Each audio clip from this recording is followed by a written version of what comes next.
5, 4, 3, 2, 1.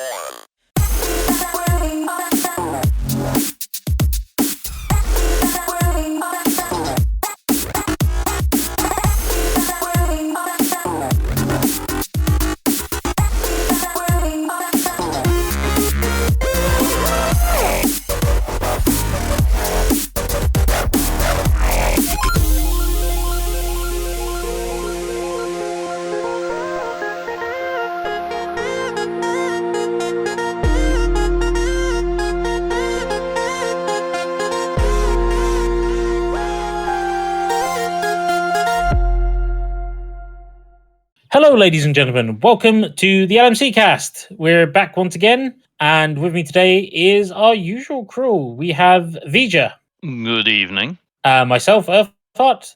We have the Random Genius. Hello there. We have Shadowfox.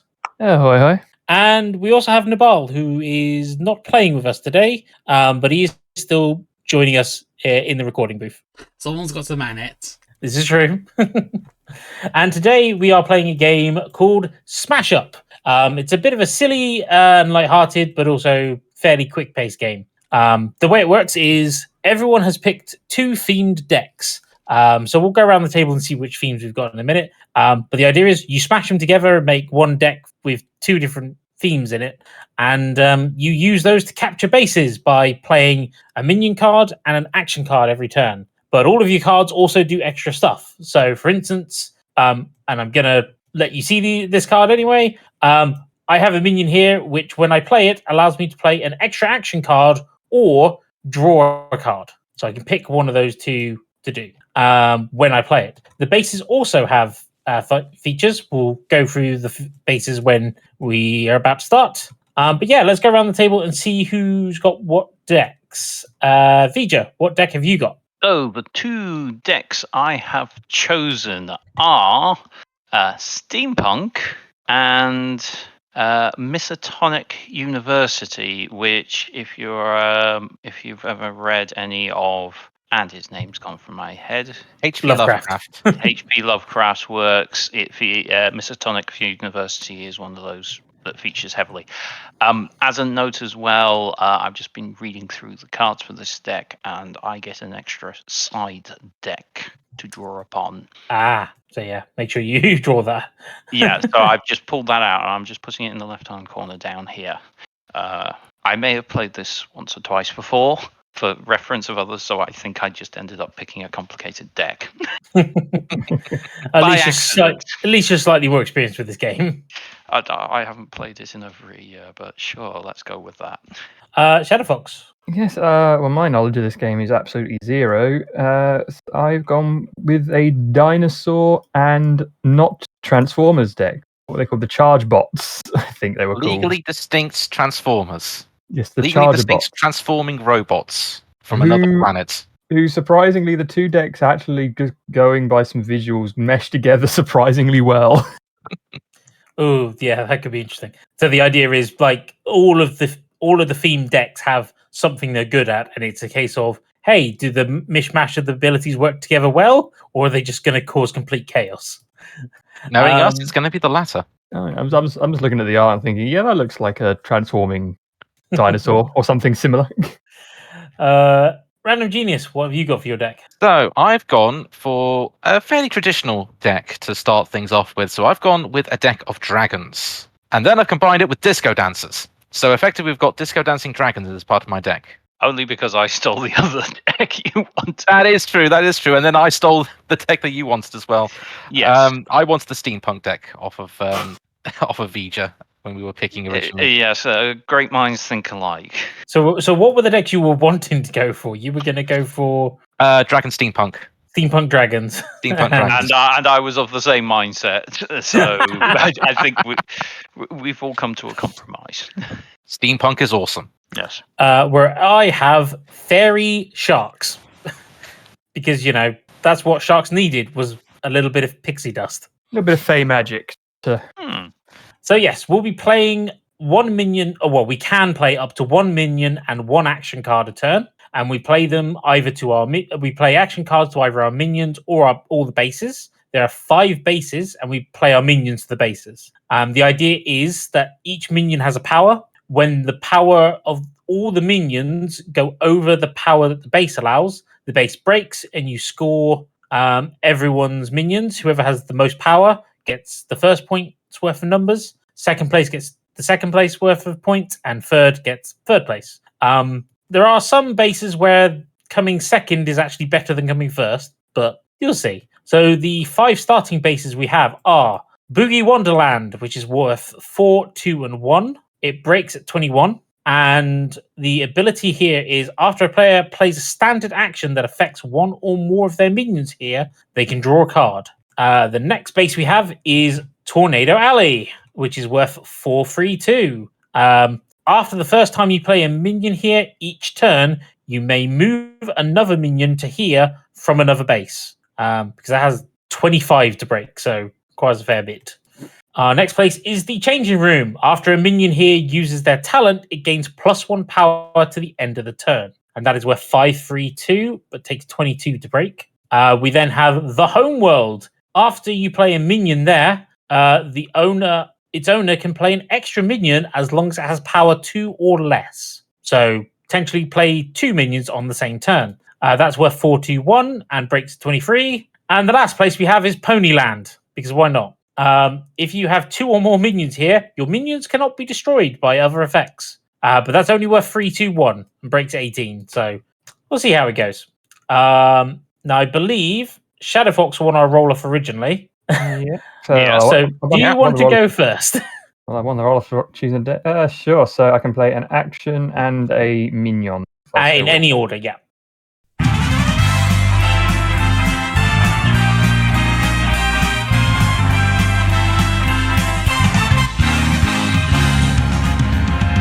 Here we go, off the rails. Don't you know it's time to raise our sails? It's freedom like you never knew. 20 bags or a pass. Say the word, I'll be there in a flash. You could say my hat is off to you. Oh, we can zoom all the way to the moon from this great wide wacky world. Jump with me, grab coins with me, oh yeah. Time to jump up in the air. Jump up, don't be scared. Jump up and your cares will soar away. And if the dark clouds start to swirl, don't feel enchanted, 'cause I'll be your one-up girl. So let's all jump up super high, high up in the sky. There's no power up like dancing. You know that you're my superstar, so no one else can take me this far. I'm flipping the switch, get ready for this, so let's do the Odyssey. Odyssey, yes, see. Odyssey, yes, see. Odyssey, yes, see. Odyssey, yes, see. Odyssey, yes, see. Odyssey, yes, see. Odyssey, yes, see. Odyssey, Odyssey.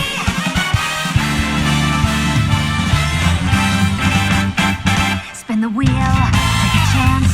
Every journey starts a new romance. A new world's calling out to you. Take a turn off the path. Find a new addition to the cast. You know that any captain needs a crew. Take it in stride as you move side to side. They're just different points of view. Jump with me, grab coins with me, oh yeah. Come on and jump up in the air. Jump without a care. Jump up 'cause you know that I'll be there. And if you find you're short on joy, don't fret, just don't forget that you're still a one-up boy.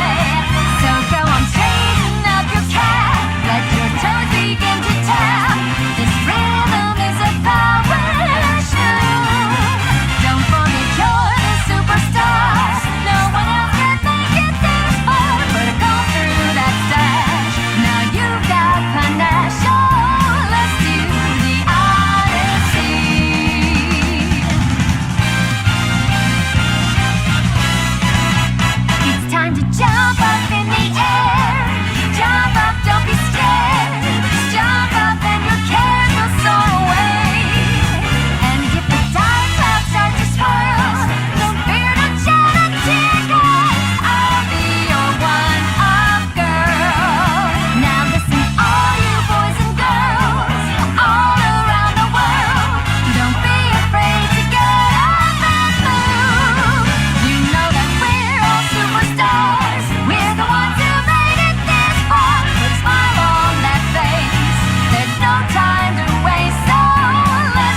just to start, I guess, simple, and we'll play a minion to one of the locations. You know what? We'll put Solar Shout, who is a paper airplane transforming minion who has a talent to play an extra action. Give the minion -2 power until the end of the turn, which I don't.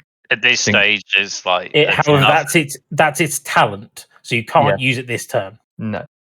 But then there's also the home world. After each time a minion is played here, its owner may play an extra minion of power 2 or less, so I can play a second minion. Play a second minion for free, as long as it has power 2 or less.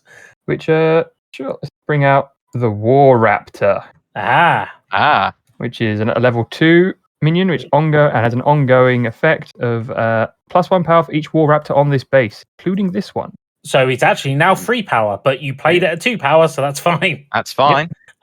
So that means the base has gone up to power level 7. Mhm. So still a fair bit off breaking, but we'll get there. Yep. So that's your minion. You don't have to play an action, but you can. Yeah, no, I think I will. Okay, no.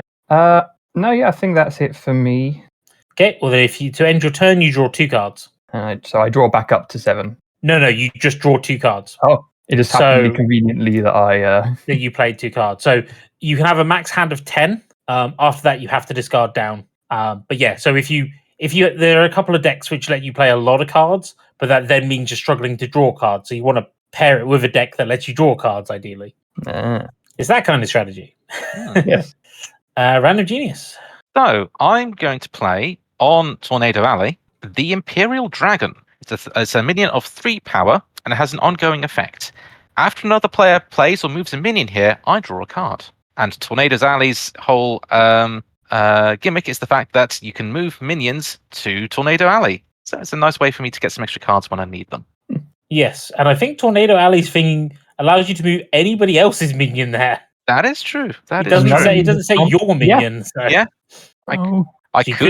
you could pull someone over there now if you want. Oh Don't know what the advantage for you would be. no! of that, I'm but- going to leave. I'm not going to do that for now. And the ongoing of being able to draw a card then would that take effect this turn if he decided to move it, or Ongoing is just it's always there. Yeah, ongoing means it's just an ongoing effect while your card is there. talent is one we have to wait eternally? Yes, yeah, and then you can activate it if you wish.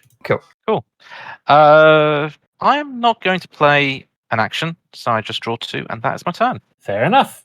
Okie dokie then. I think I'm going to play. Where have they gone? I'm going to play a Great White Shark in the changing rooms. Hey, The Great White Shark is 4, and its talent is that I can move this minion to another base and destroy a minion there of power 2 or less, Oof. which isn't going to happen just now. Nope. I am then going to play an action card, actually. I'm going to play the Week of Sharks. Play on a base. Ongoing, if you have a minion here, draw an extra card at the end of your turn, but I can only use one of them, 1 Week of Shark abilities per turn. So I can only use it once a turn, regardless. But that means I get to draw 3 cards at the end of my turn, which is the end of my turn, 3 cards. And that's the end of my turn. Vija. Right, apologies. I've just been reading the rules on the side for this madness deck I've got to deal with. Oh, no. Gotta learn as you go. So, this is a set of 30 identical action cards. Keep the madness deck face up. So I need to keep this flipped over. But I think I'm the only one that can draw from it because I'm the only one that's... Going mad. Yeah. So, yeah. Okay. I'll leave that off to the side for now. Right. So, a action and a... Much contemplation. Much thinking. Yeah, sorry, I kind of lost track because I was trying to focus on this madness thing. So I will play Steam Man Ooh. to Tornado Alley. I can't use this power, but yeah, ongoing has +1 power if this base has one of your actions played on it. Do you have any actions you'd like to play on it? Oh, actually, first of all, do you want to move anyone's card to Tornado Alley? You can move someone's minion, or you can move a minion, and any minion you like. So I can force a minion to be moved here. Also, when does Genie get the option to with the ongoing effect of his minion? Like when does that kick in? Um, I tell you what, I'm going to whenever it happens. So So a card was played there, so you have the ability to just draw now.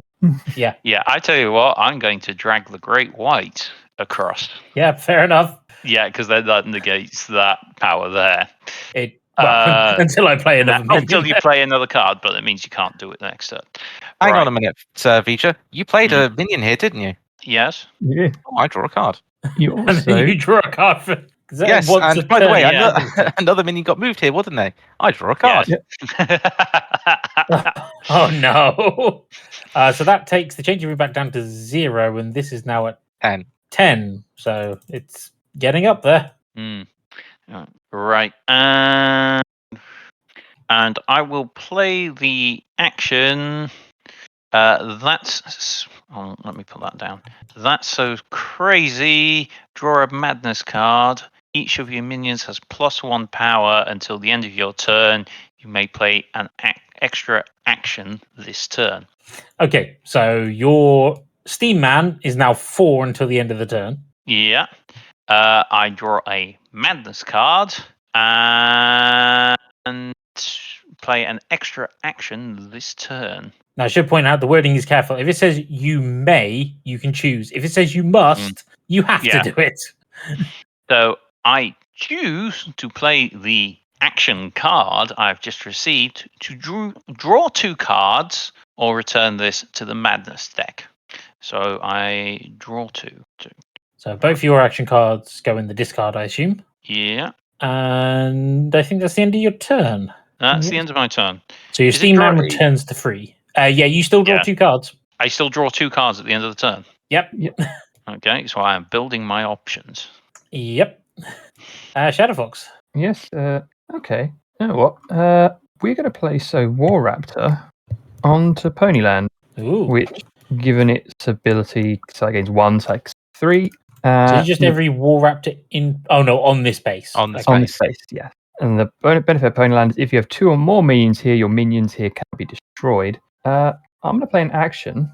Oh no, sorry, not that one. Never mind. I just read that. We will. There's a lot of deep thinking going Yeah, on. there's a lot of Yeah, things. no, New game, lots of words, trying to figure it out. If That's Yeah, fair. follow the wording carefully. This is why I took so long with my turns.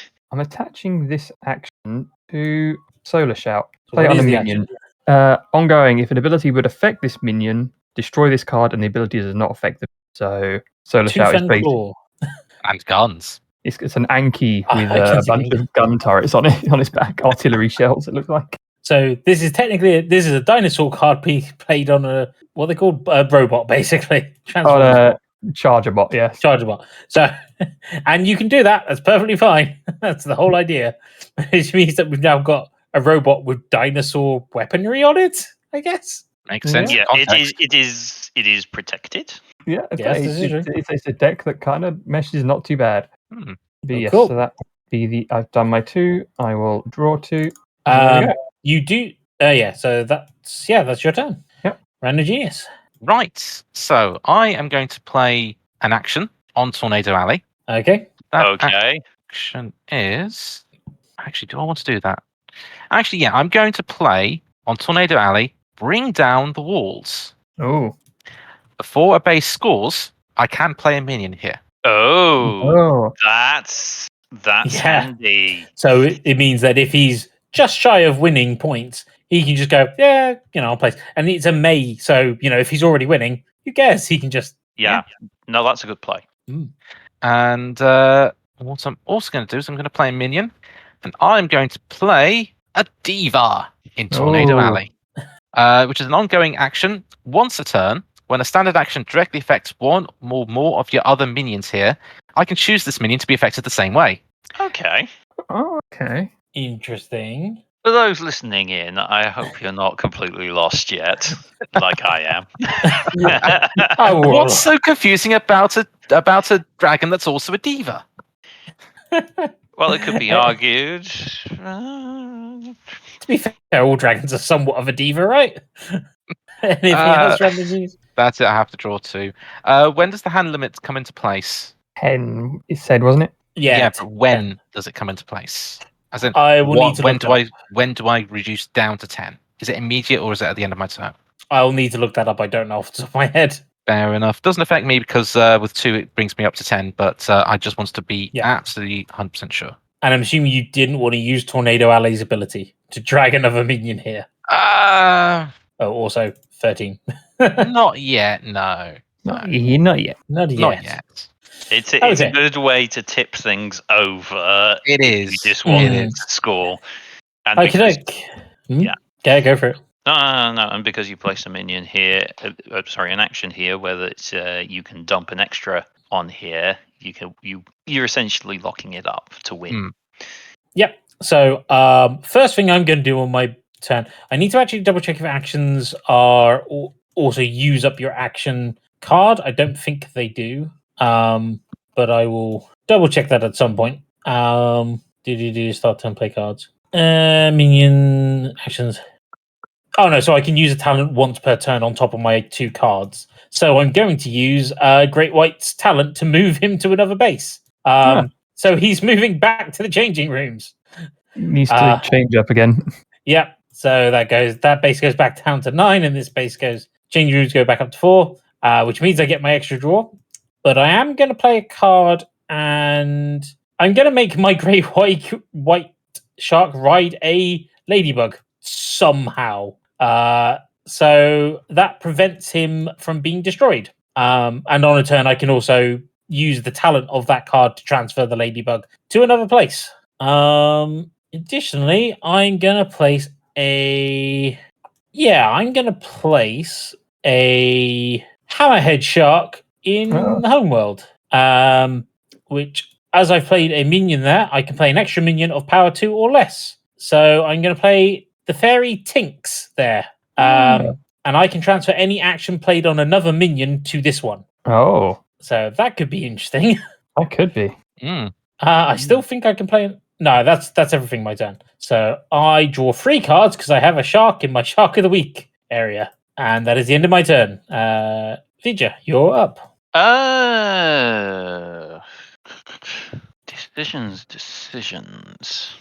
That does remind me. I need to... Has someone already increased the base counter? Already done that. Thank you. Homeworld's halfway to being broken. That it is. So poor old Boogie Wonderland is just sitting there with nothing on it. It's biding its time. Disco never dies. This is true. It just takes a little while to get started. Need a DJ there first. I'm going to play the Psychologist to Tornado Alley. And let's see. So the Psychologist ability, which you activate when you play it, is you may return a Madness card from your hand or the discard pile to the Madness deck. Not sure where. Yeah, I don't have any Madness cards right now. You have one in your discard pile? Yes, I suppose I could return that to the deck. I'll do that. Can I do that now, or is it on the next turn? No, it's now. It's when you play the card. All right. It's not a talent, so you only get to do it once. Yeah, so shuffle it in. Okay, then I will play Escape Hatch. Ooh. Which basically means when your minions here are destroyed, place them into your hand instead of the discard pile. Now the thing is, when a place breaks, all your minions are destroyed. Not so much for Vija. Yeah. That could be devastating, actually. Indeed. By the way, you played a minion, didn't you? Yes, I did. Odd. You now have more than 10 cards, right? I do, yes. So what is the ruling? Is it end of my turn or is it immediate? If you have more than 10 cards after drawing, discard down to 10. Okay, so it's end of turn. End of turn drawing, yeah. Yes, if your hand is bigger than 10 at other times in the game, that's okay. You wait until your draw 2 cards phase before you do it, before you discard. So you can keep them for the moment. Should we do one more round before we do some chatting? Seems to be relatively fast around the table. Yeah, it's only been like 27 minutes. Yeah, I think once everyone's used to the game, it gets a bit quicker. Right, so once more with feeling. Yeah. You're up. Speed round. So we're going to play Huffy to this Oh. boogie land. Ooh. Ooh. does And Huffy do? so Huffy transforms into a chopper push bike. But more accurately, she has a talent to move the minion to another base and give it -1 power until the end of the turn. Which Interesting. Yeah. So yeah, it's actually like my shark, but a little bit not so good because you lose 1 power until the end of the turn when you do it. I do. But I'm then going to play the action Ooh. Passenger. When this minion moves, I can move another one of your minions from the previous base to the new location. So I can basically transfer 2 at a time with her. Oh, Okay, that's pretty good. that's cool. Useful. And with an action, Boogie Wonderland has a thing, an effect. After a player plays a standard action that affects. So did I played the action? But does that actually affect this card, or is it? Yes, when it does. It affects the card. It gives it ability. I'll say. Yeah, I would say so. I'm going. Yeah. So playing Yeah. a minion. I think ability you hit. wouldn't do it if you played an action card that affected the base. Is the main thing. But yeah. So I've played a card that's given my card a new talent. Yeah. Therefore, it's affected. So I draw it. Yep. Cool. And I will then draw. I'll draw the 1, and then I will draw the 2 for my end of my turn. yeah, sounds right. Random Genius, you're up. Hey, No one scored anything yet because none of the bases are broken. So no. They'll start breaking soon. Mm. So some we've of got them two. might. We've got 2 high numbers: 2 on 12, 2 on 3, and 1 on 4. So it's they got 2. They're a Yeah, little 2 are higher about than- halfway. Okay, so let's give an action, which is going to be, you know what? Let's add a little chaos. Oh no. Let's burn the homeworld down. Oh, I Oh. destroy a base and any actions played on it. I replace it with a top card of the base deck or a base from the discard pile. All minions remain. Okay. Ooh, so all So- the protections that have been put in place. Now there are no bases in the discard pile, So it'll be the topmost and the homeworld gets discarded, right? And it replaced is with Mothership. mothership. Upgrade. It's a 4/2/1 card of the breaking point of 20. After this base scores, the winner may return one of his or her minions of power 3 or less to their hand. Ah, But it's only got it breaks at 20, so it's actually Yes. it's The closest to it's breaking. closer than yeah. yeah. And that's only for the winner may return one of the minions. Yes. So everyone else still Yeah. loses everything. Yep. Ooh, that might change some of my plans. Plans? I plan? had plans. I'm just playing it by ear. And I am going to play another Imperial Dragon, this time on the mothership. Ooh. Ooh. Oh god, I know what you're trying to do now. Oh no. Oh. Draw your 2. That's the end of your turn then, right? That is the end Oh, of no, my turn. hang on. Oh yeah, no, yeah. That's Yeah, did an action, did a minion, so that now means that I draw 2 and discard 1. Oh no. Oh no, this is okay. I've just got some really good cards. But I'm discarding a hatchling of power 2. fair enough. Spoilers. I may be playing a hatchling elsewhere. I have a lot in my hand. I guess I might as well start scoring. So how much power we got in here already? We've got 15. So you need 5 more to break it. Yep. Well, the thing is, I can transfer my Great White over there, but I don't really want to be doing that. And the question is, do I want to use one of my more powerful minions on there? And I think I'm going to have to. Yeah, I think I want to start getting rid of some cards anyway. So, do I have anything that will... Plus, you'll end up knocking someone out from the scoring. This is, well, you wouldn't be able to score because you've not got any minions here. Yes, Everyone but else you should. will- Yeah. Oh, no, sorry, you're right. Yeah, Yeah, everyone will so- score. It's in I your just want best to interest. double check something on one of my cards quickly. Okay, yeah, that still works. It doesn't really make much difference. I'm going to play a Megalodon to the mothership. Ooh. Megalodon is 5, so that then goes up to 20, and this base breaks. Now, I could prevent it from breaking because Megalodon does have an ability, which is you may destroy a minion of power 4 or less here. But I don't want to do that because that then stops the base from breaking. But you also have the Um, special before it scores. You may destroy a minion here of power 3 or less. But this is so basically what those abilities do is the base breaks, but I can do something before we do the calculations for it. So Exactly. at that point, I could destroy something. You could And- theoretically destroy Ian's 3, therefore removing him from this base entirely. This is true, or I could destroy your raptor. I You can't could. destroy your solar shout because Well, Tooth no. Claws and Guns is protecting it. Yeah. It would also result in nothing because I would still be the second Exactly. highest. Yeah. Mm. Yeah. So I'm not going to do anything, but Oh, obviously, does anybody else want to play anything? So do you have any cards you want to play before a base breaks? I don't It'll think I have to can. be one of the special ones that say Yeah, no, I think I Yeah. think I can then. Random Genius. Do you want to try and get more points, or are you happy with third place? I'm just checking something. At the moment, Shadowfox has 7. 7. I've 7. got 3, and then you've got everything else. I've got 10. Ah. Oh, but you do get to draw a card because I played a minion there. I do, yes. Let me draw a card first before we do anything else. Oh, interesting. You know what? Let's make this interesting. I'm playing Intimidating Presence on the Ooh. base. Every other minion loses 1 power. The Okay. base stays. Oh. Okay, so I go down to 7. Before a base scores, you may play this card there. Yes. Yes. So the base, so the base does not. Does it not break now? No, Or- it still breaks. Oh, But- okay. But so you Before- lose 3 because you get down to all right. So you go down to 7. I go down to 5. Oh, that doesn't or- really do anything. Yeah, then. that doesn't Oh, really help you. fair enough. I will. No, so before base breaks means that you play it before you do the calculations of it breaking. It doesn't stop it from breaking. That is what my understanding from watching tutorials was. Okay. So I'm gonna keep. Do you mind if I mulligan that? Yeah, I'm happy with you to mulligan that because Fair enough, we're all because- still kind of learning here. Fair enough. So because that wouldn't have really affected anything. So okay, No. fair enough. If you had like a deck that spanned lots of little minions, that could devastate them. Yeah. Okay, so the base breaks. As the winner, I get to take one of these cards back into my hand. Yes. Yeah. Oh, but Yeah. it has to be of power 3 or less. Bugger. Well, I'm So, taking yeah, Hammerhead yeah. back into my head Yeah. and hand.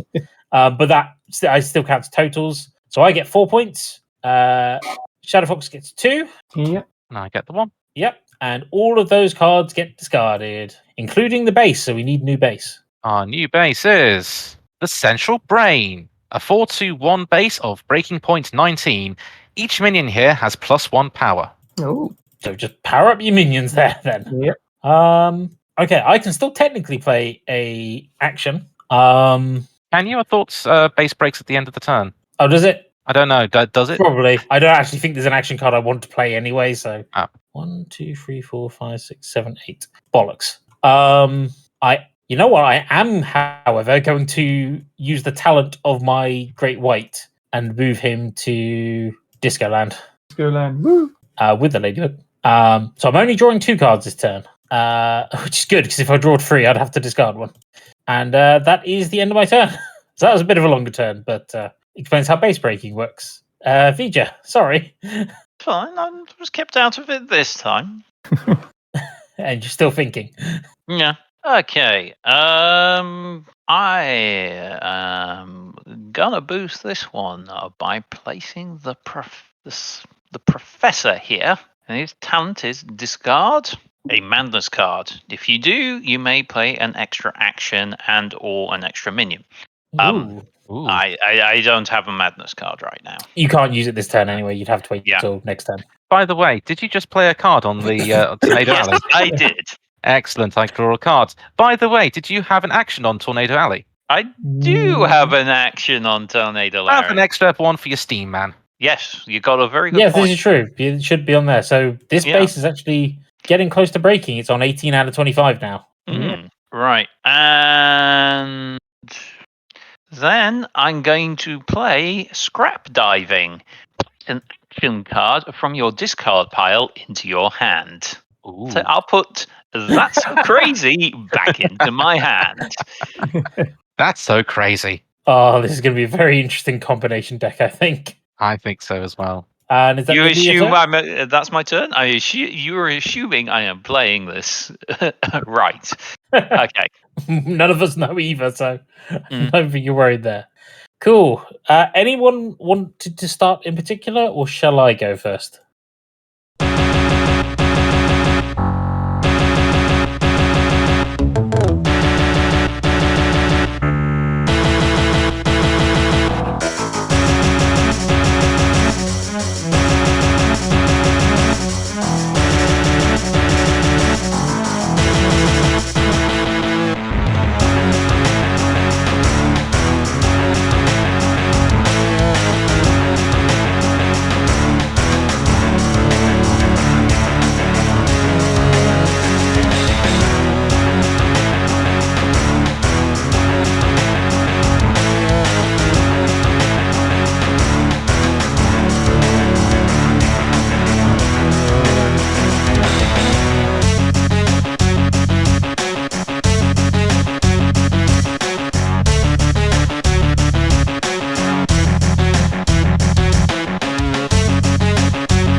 I think Feel you free. can go first. Fair enough then.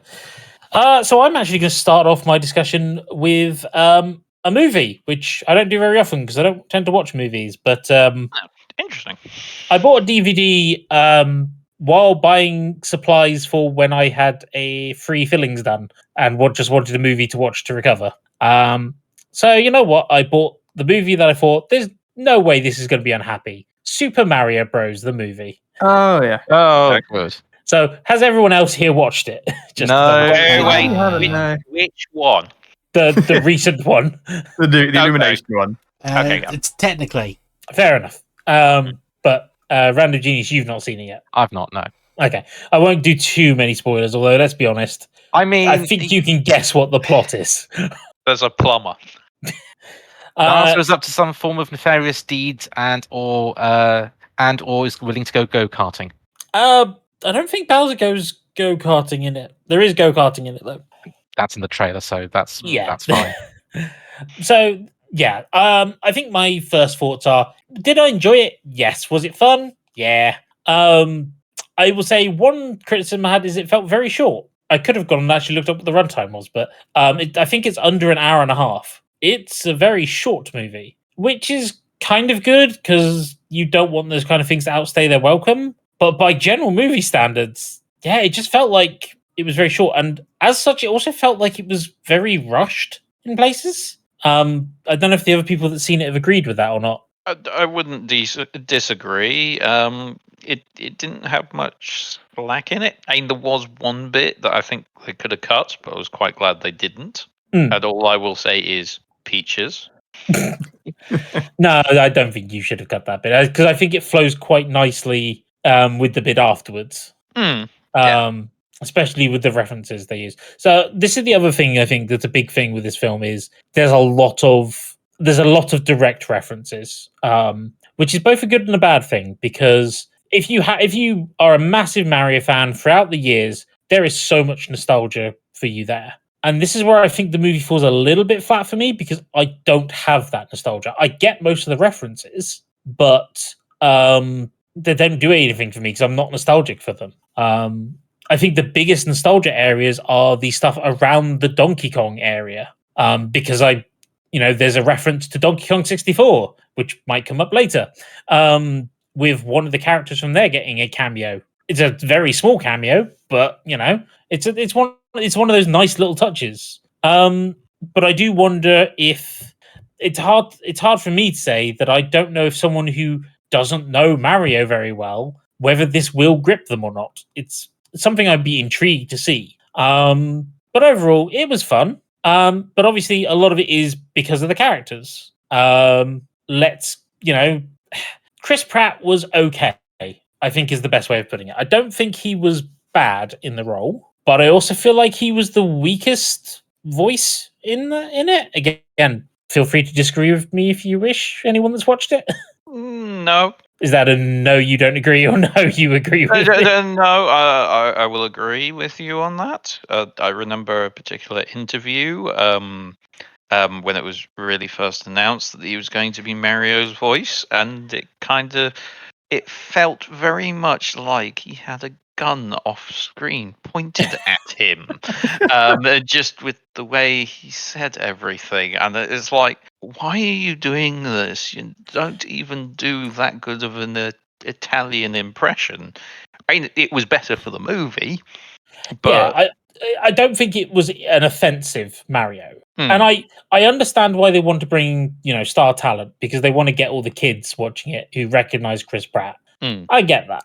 Do I think he was the best choice for the role? No. Do I think Charles Martinet should have been Mario? I don't actually think so, because while he is the iconic Mario voice, I don't know if you would have wanted an entire movie of that voice, if that makes sense. I would certainly say, even though I've not seen the movie, I have heard a lot of Charles Martinet, and I don't think he would be able to carry a movie with him doing the Mario voice. Yeah, and here's the thing: one of the nice things was the DVD had had an interview with every one of the major voice actors, apart from one who they have a interview section for a character that I don't want to spoil for the Random Genius, but they never actually interview the voice actor himself, which feels weird. But going through them quickly, I think it's Charlie Day is Luigi. Absolutely fine. Yeah. I think he did a good Luigi. Luigi doesn't get that much screen time, but I think he's done really well. Because he's Luigi. He's always second fiddle whenever there's a Mario game in the title. This You is gotta somewhat true. saving him for the sequel. Yeah.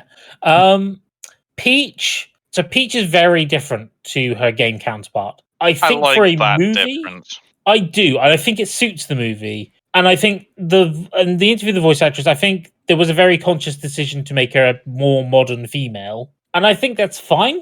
I had no complaints about her. I feel one of the other things is I just don't feel she got, again, Peach probably gets one of the most screen times out of some of the characters, and yet it doesn't feel like we explore her character that much. But no, she does a good job.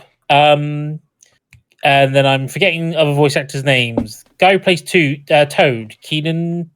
I've forgotten his last name. Keenan. I'll have to look it up another time. But it's obvious that he is a fan of the Mario series. And again, if you'd have had a regular Toad's voice, and there are regular Toads with the voice in the movie, but he's a more prominent Toad that speaks a lot more. And I think if you'd had that voiceover, it would have been overbearing. So I actually think he does quite a good job of being halfway between a normal Toad and a Toad you can actually comfortably listen to throughout the whole thing. It's Keegan Michael Key, by the way. Keegan-Michael Key, thank you very much. It's The problem is whenever I've watched him, he's only ever been referred to as Keenan. yeah. I've watched him a lot recently on Whose Line Is It Anyway? So, and then all the other voice actors, again, do quite a good job based on the characters they're on. And there's one I'm definitely forgetting who I think just steals most of the show, and I guess most people agree, and that is Jack Black as Bowser. Whoa.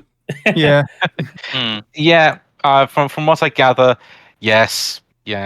It's the thing with Jack Black is occasionally when you give him a role, it ends up as one of two things. He either nails it or the role becomes Jack Black. Bowser slightly flirts between both at times, but I think it still works for Bowser. So there's definitely some scenes. Your reference to Peaches is definitely one of those scenes where it's very much Jack Black coming through. But what I feel is really nice with that scene is it transitions very well into just going back to, oh yeah, no, this is just Bowser. Yeah, one thing I would say about the Peaches scene is, like, could you not have let Jack Black go all in and do a full song for that bit rather than what we got? I love what we got, but I think Jack Black could have done something epic there. So I think they're not going to let them.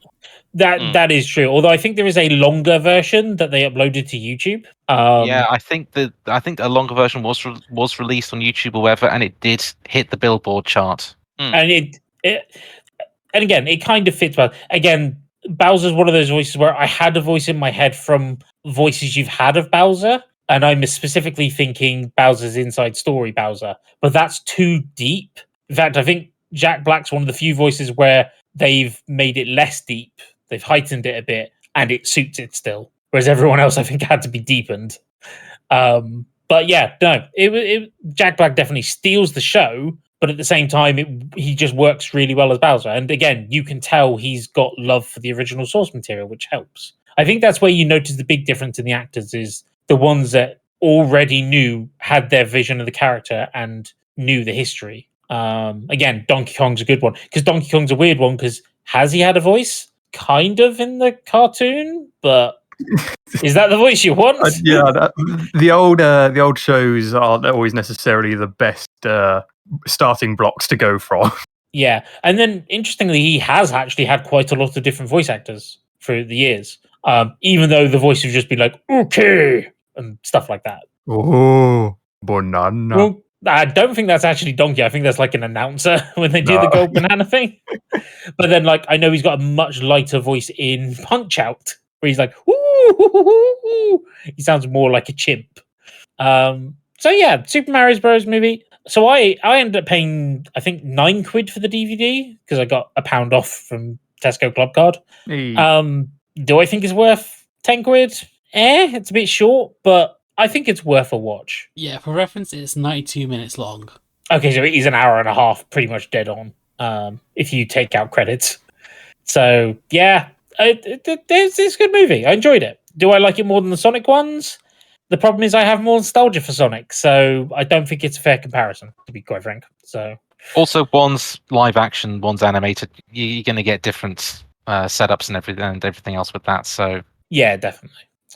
So back onto video games, which is my main stuff. I'm going to talk about a DOS game that I've recently replayed through the entirety of, and it is called God of Thunder. hey, So this is a old DOS. It did have a shareware version, which was the first chapter. You play as Thor and with his mighty hammer, and you have to go through the various realms, freeing it from the evil Loki and his two minions, Jormungandr, and I can't remember the middle one. He was that boring. He's Prince of Death or something.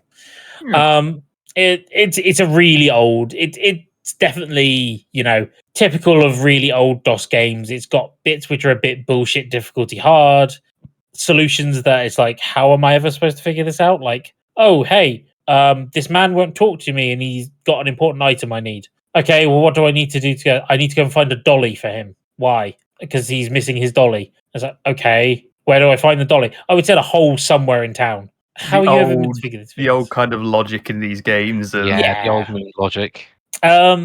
But and the controls are a bit twiddly and fiddly as well. Especially on so it's old PC control, so it's the directional buttons to move. Control is your magic button, Alt is your hammer button, space is your choose magic button. It's all a bit all over the place. But, It is fairly archaic. Yeah, but it's fun. I mean, it's probably more fun for me in nostalgia regions, but I would say the question is it worth the money? And I don't know, how much would you, old DOS games probably you shouldn't be paying too much for.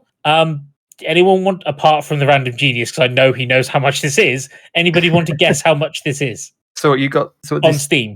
On Steam. Released on Steam. It is using DOSBox. I should point that out. So it is literally just a port of it. I want to say 20. I'm going to say 20. Also, here's 20. so I'm thinking I bought the original Red Faction on Steam just recently for $5.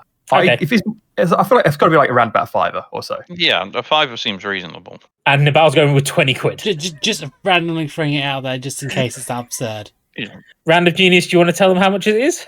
Well, you can go over to Steam and get yourself a brand spanking new copy of God of Thunder DOS edition for the PC for the absolutely extortionate price of nothing. It is. Is it free? It's freeware. Free. Okay. They basically were just like, yeah, we'd rather just people have a good, safe place to download it. So it's free. So, is it worth giving a try? Sure, it's free. Yeah. Got it. Go give it a try. If you are sort of into your old DOS games or old platformers or whatnot, If you remember Apogee in their heydays, this is what it's not like that level of game. But it's older than that, and it's definitely, you can tell it's dated. Yes, but it's a nice little exploration as to what games were like in that era, and the fact that you could just create games by yourself and just upload it to a shareware site for it to be distributed freely among people, Or on a floppy disk. or on a floppy disk, yes, and then have the actual game be bought later down the line. And I should point out, this is not the shareware version with just the first episode. It's the entire thing. Yeah, all 3 episodes. So yeah, God of Thunder. Give it a try. Why not? Why not? And I've just also remembered one of the most hilarious things is the pickup noise whenever you pick up a gem. Ooh. Just goes ooh. It's just like, okay. And the death cry of Cool. Next game. So the other thing I've been doing a lot of recently is playing randomisers. And first up is one probably more for Nepal and the Random Genius, Kingdom Hearts 2 randomizer. Why? Why would you do that to yourself? Because it's actually one of the nice things with the randomizers, there's a load of different modes. And actually, I'm not doing any of the really hard ones, I'll be honest. So there's one of the reasons I got back into it recently was there was a randomizer tournament called, I think, the King of Crowns, where every level of the tournament before you get eliminated was a different type. So the first couple of weeks was something called All Blue Numbers, which is just go around the levels and find all the items you need to fill out the tracker. So you got to get all the magics, all the items that unlock worlds, all of the summons, all of the Ansem reports. Just pick up all the items, open all the chests. Usually there'd be 1 or 2 items locked behind a boss or some kind, but it's the easiest mode. Then I think they had one which was something called like path hints, which is basically when you get a hint, you would then get something saying this world is on the path to the one of the 3 truths. And what that would then tell you is any of the items you find in that world, those are hints on where the items you're looking for may be based on where those items originally come from. So to give an example, if you find one of Winnie the Pooh's pages on them, you would have to go to the worlds where you originally find Pooh's pages. So Hollow Bastion, Land of Dragons, Pride Lands. And that's the locations where that thing is most likely going to be. And then once you found all of them, you then have to go and fight the final boss of the game. One of the funniest new ones that were added was something called Yeet the Bear, which is just you have to go and yeet Winnie the Pooh off a hillside. But to do that, you have to find all 5 pages of the Winnie the Pooh book. So it's just all these different ones. Now, I've just been practicing with random seeds, which is basically just having fun. But it's nice to kind of go through the game quite quickly because they do like a multiplier for your experience. So you level up quite quickly. You don't have to do any of the gummy stuff. You start in the Garden of Assemblage and you just go straight to levels from there. And all of the data fights are added, but you unlock them by completing that world. And then there'll be like a door that you can enter to go and fight the data version of the related Organization 13 member from that world. I don't know. I've been quite enjoying it. And I think it's definitely looking at all the different ways you can play it. So, for instance, all the ways I've been playing it and all the ways I've been watching generally, you don't randomize enemies or bosses or anything. You're just randomizing what items are in which chest. So you still kind of know what you're going up against. You just might have to do it with a slightly odd tool set, or on the other hand, you might do it with a tool set that's well overpowered. You know, getting to fight the first Axel with final form or something. Just wreck him. But there are more extreme versions. There was one that was on Games Done Quick recently, which was Boss Randomizer, where they fight something like the final Luxord boss in one of the Beast Castle's rooms. And it's like, this doesn't fit very well. So there's loads of interesting stuff on there. I don't know if, Nabal, I thought you might be kind of interested in this one. I mean, yeah. How's about this? Maybe sometime I'll show it to you, see if you do actually like it and maybe want to give it a try. Perhaps. Possibly I'm going to look at streaming it at some point. So, but there is one other game that I'm thinking of streaming beforehand because it's slightly easier to set up at a stream for. And it is another randomizer. And I said I was going to come back to this, Donkey Kong 64, because again, why not? So obviously DK64 isn't an RPG. So what is it randomizing? It's a collectathon. You're randomizing all the collectibles. But oddly enough, it feels like the core base of the game actually works all right being randomized. Like, the game's fine with you not starting as Donkey Kong and having abilities from the Kongs out of order and just going to the worlds as you need them. So it's kind of quite fun. So I've been going for a few seeds of that because they're only supposed to last between 2 to 2.5 hours for their season 2 settings. I'm not quite that good, so they usually averagely taking me 3 hours. But I will say one of the best features in it is the music rando, because people have been making bonus tracks for it. Like, do you want Kuze's theme from Yakuza 0 in the game? You can have it. Do you want to replace the banana sound with picking up a Chaos Emerald or the Final Fantasy Victory theme? You can do that. Some of the ones they've done are really ridiculous because they have to use the soundboard that's in Donkey Kong already. So, for instance, someone's done the Sonic and the Secret Rings one that goes like, "Who's gonna rock the place?" But they can only use the word from the DK rap to make it work, and it still works quite well. So I'm going to shut there because I think I've babbled on long enough. But that's kind of been what I've been doing the last couple of months, and hopefully some of those I'll get to show off on stream when I can get it up and running. Here's hoping. Fingers crossed.